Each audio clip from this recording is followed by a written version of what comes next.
Hola a todos, bienvenidos a Renglón a Renglón. En este nuevo episodio vamos a hablar de algo que parece pequeñito, que es casi un detalle, pero que puede decidir el destino de un libro. Y eso es el título. El título, que es un puñado de palabras que abre una puerta o que la cierra de golpe.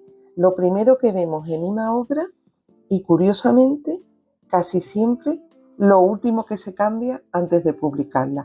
Es muy raro que un libro venga con un título desde el inicio y llegue al final y siga teniendo el mismo título. Es muy raro porque, vamos a verlo en lo que vamos a hablar más adelante. No es tan fácil poner un buen título. Así que, ¿comenzamos?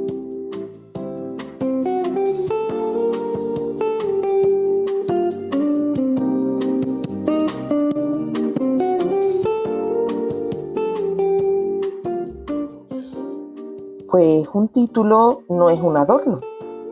Un título no es un simple nombre para rellenar la portada. Es la primera promesa que le vamos a hacer a nuestro lector. Cuando alguien se encuentra con un libro en la mesa de novedades de una librería o en el catálogo infinito que encontramos en internet, lo primero que va a captar su mirada va a ser el título. En apenas un segundo, ese título va a hacer que se decida a acercarse o a pasar de largo.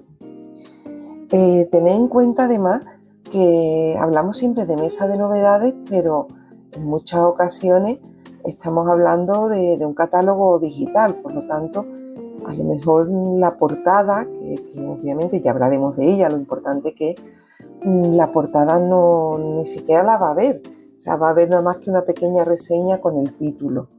Y por eso es importante, muy importante, porque un mal título puede hundir una buena historia. Pero un buen título, y créeme, de verdad, puede levantar incluso un texto que flojea. No digamos que sea malísimo, pero bueno, un buen título engancha y puede salvar un libro mediano. Así que piénsalo un momento, porque ¿cuántos libros recuerdas solo por el título, aunque no te lo hayas leído nunca, ¿no? Hay títulos que te suenan muchísimo y bueno, a lo mejor ni siquiera lo tienes en casa ni has abierto nunca el libro. Y eso ya lo dice todo, porque los títulos tienen vida propia.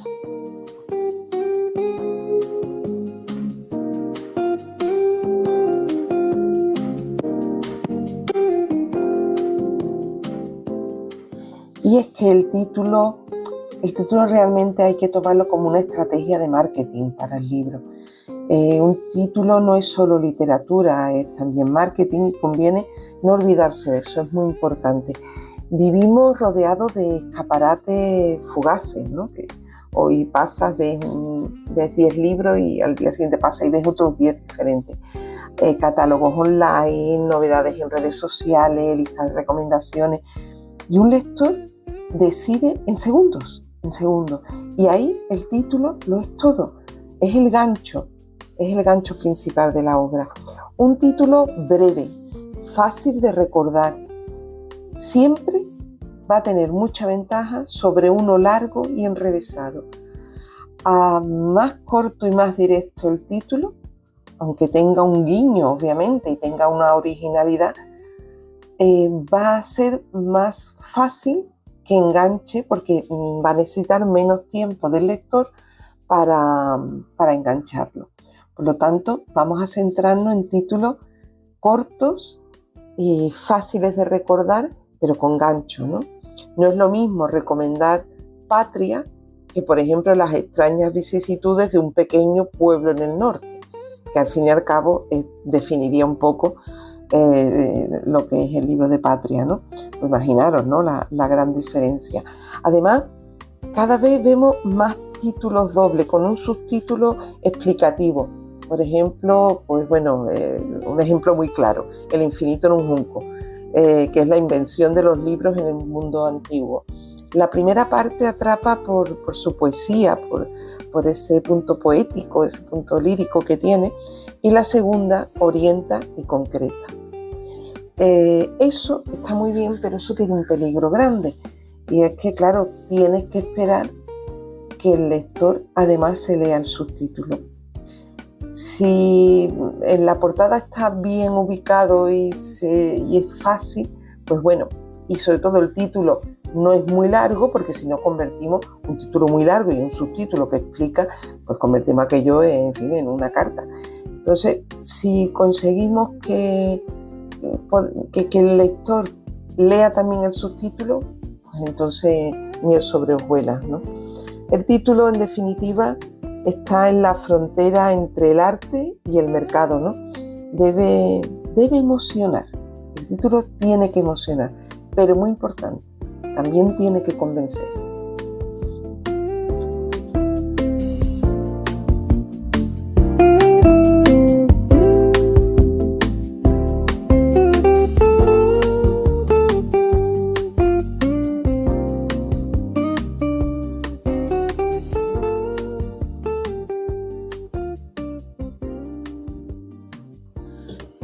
Y bueno, todos los géneros literarios no piden lo mismo en un título. En poesía suele ser pura esencia, hojas de hierba, campos de Castilla, se buscan palabras que condensen pues, prácticamente una vida entera, ¿no? O por lo menos un sentimiento intenso como es la poesía en 2, 3 palabras.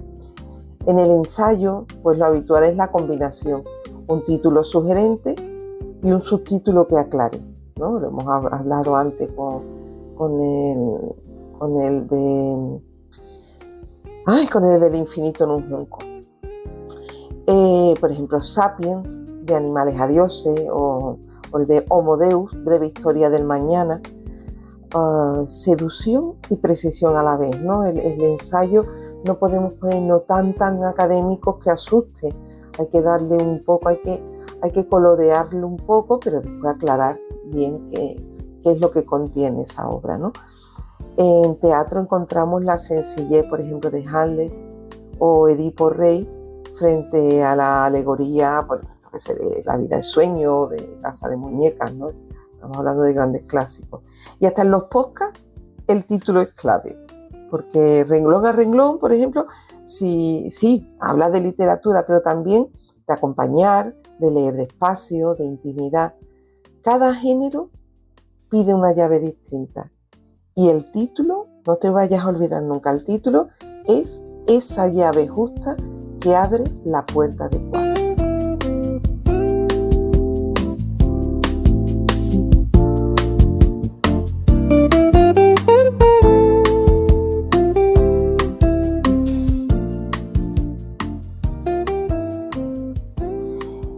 Y ahora viene lo más curioso, ¿no?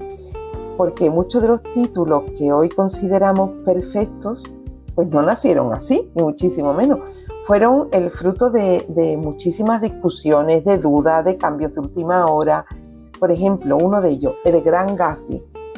El Gran Gatsby iba a llamarse Trimalción en West Egg.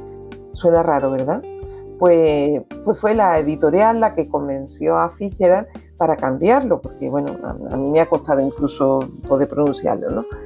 Otro ejemplo muy curioso también es 1984, de Orwell, que se pudo haber titulado El último hombre en Europa, pero Orwell lo redujo a un número algo más directo, más universal, ¿no? No concebiríamos ahora mismo ese libro con otro título diferente.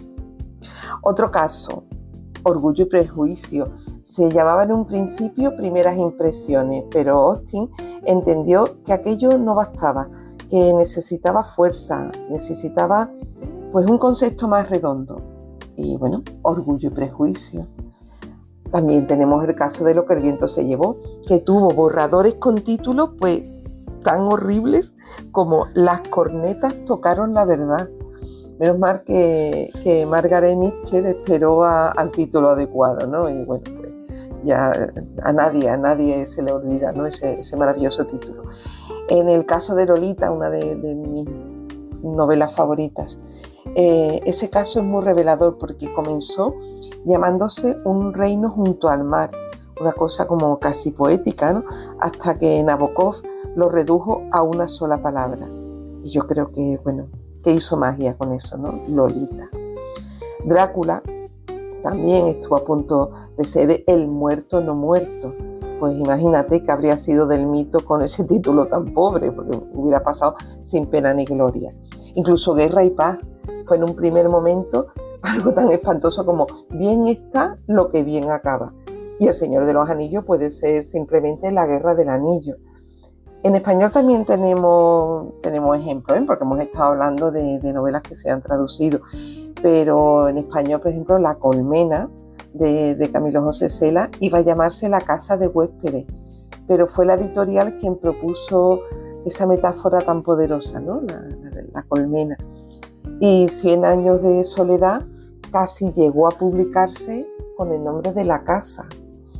Además, los títulos pues cambian de un idioma a otro. Cuando se hacen las traducciones, pues la verdad es que también hay cambios, porque a lo mejor la traducción directa pues suena al idioma que se traduzca, en el idioma final que llegue, pues queda muy mal, y entonces pues se hacen unas interpretaciones que a veces son poco acertadas, ¿no?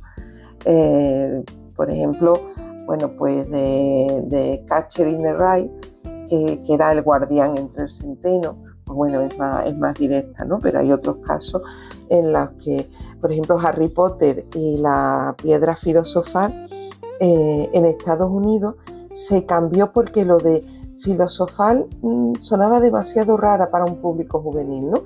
Y entonces, pues lo tradujeron a algo que ellos pensaban que era más cercano. Pero bueno, todos estos ejemplos os lo cuento porque demuestran una cosa, y es que el título nunca es un detalle menor, nunca.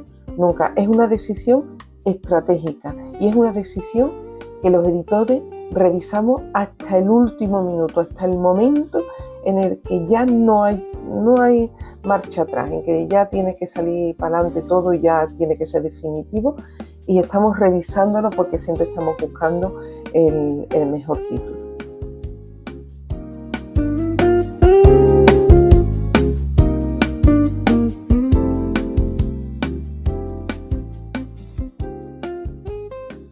Bueno, todo lo que he dicho hasta ahora muy bien, pero tú te estarás preguntando, oye, ¿y cómo sé si el título de mi libro funciona? Bueno, pues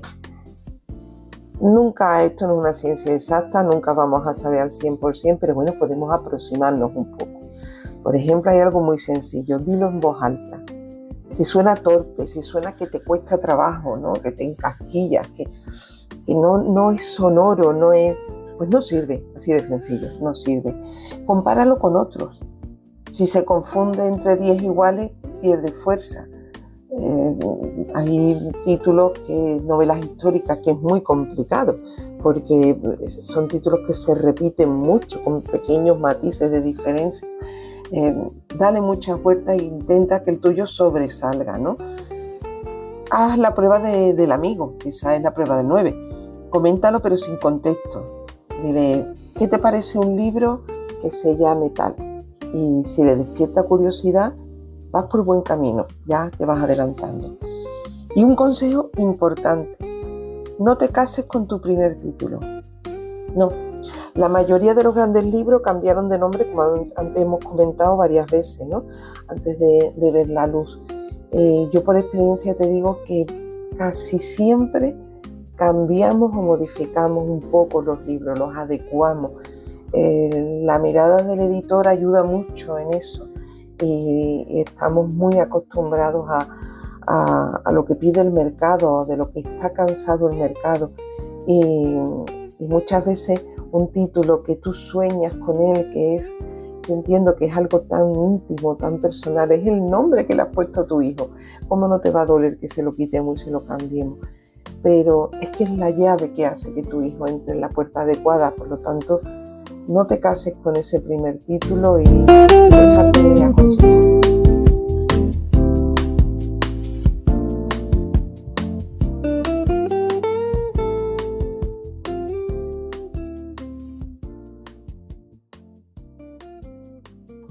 Bueno, hoy hemos visto juntos algo fundamental, la importancia de un buen título, un título que no es simplemente un nombre, es la primera promesa que hacemos al lector, que puede hundir una gran historia o engrandecer un texto modesto, ¿no?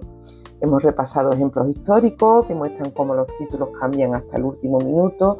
Hemos hablado de su papel estratégico en lo que es el marketing del libro y de cómo cada género pide una llave distinta.